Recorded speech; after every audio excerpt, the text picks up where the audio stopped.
So we've got this L150 skid steer that we use an awful lot.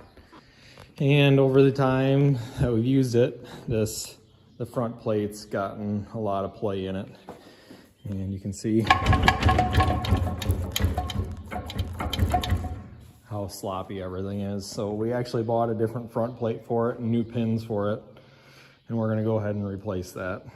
So the first thing we did is there's a bolt right here that holds the locking mechanism down for locking a bucket on. We went ahead and took that bolt out. This side over here, it actually fell out a long time ago, and we've just jammed a long bolt in there, so we'll take that out. And then we'll take the pins out up on top after we get this mechanism apart here. There's a pin right here that will drive out, and this mechanism should come apart. You can see it's really sloppy. You can see it's really sloppy right now without that top bolt in. And then we'll see what happens here. Maybe we can get the rest of that mechanism out. So we drove, it's just a roll pin, drove that out of there, and I believe it should just come apart. Yep. And then you can take the pin right out. Try to keep everything put together here. And I'm not sure, maybe that lever will come right out of there with the spring on it. Let's see here. Not quite, I'll have to fiddle around with it and I'll let you know how it works out. So it does come right out of there. It's just that the spring has to be pointed sideways in order to get it out. So it came out like this. Spring was pointing back towards the skid steer. Handle pointing up. So we got the old bolt out of there, so that's flopping around. Now we're just taking this cover off. Takes a 3/16 Allen. She was on there pretty tight, but we're able to get her loose without heating it up or anything. So we got the two bolts out of here, one on each side. And there's still the pins in there, but we'll take these top ones out next. That way we can, those pins will just push right out without the bolts in them now on the bottom side. So we got the little bolts out that hold these top pins in. So we're gonna pull these pins out. We have brand new ones anyway. And everything should be able to pull right out now and take the old plate off.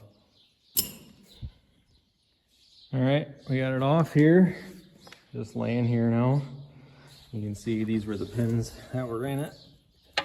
That's how much slop there was in that old plate. So we got new pins and everything for it. And we'll go ahead and grab the new plate and set it over here, put her on. So here's the old plate, universal quick attach plate. Here's the new one. So you can see how worn and shot this main hole is down here. Bottom bracket, bolt and pin for the face plate versus what it should look like on a new one. So that's the main spot with all the slop in it. So we're gonna go ahead and set her on there and start putting her back together with new pins. Got all new hardware here for it. New pins. And the new bottom pins as well. And start putting her back together. So I was just gonna check the boom itself to see if there's where the bolts or where the pins mount to the boom.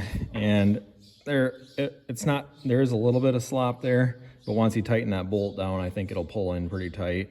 So there's probably just a little bit there. But definitely the plate was the worst of it. Okay, so we got the bottom pins in right there. And now we can just put the top ones in. It was kind of a pain, everything was really tight. I actually had to grind down the plate a little bit. It just wouldn't fit between the two. You can see it's ground just a little bit there.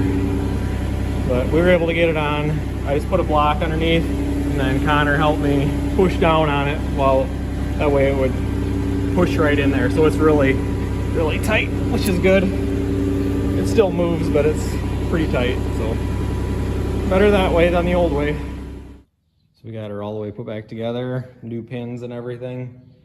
Of course, the new pins didn't come with grease zerks even, so we gotta get those.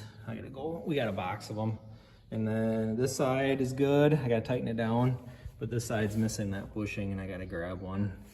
The new plate didn't come with any hardware, so I reused everything, but I gotta run to our local New Holland dealer and get that, and then we should be all good to go. Everything is just ridiculously tight. No slop in anything anymore. So that's awesome.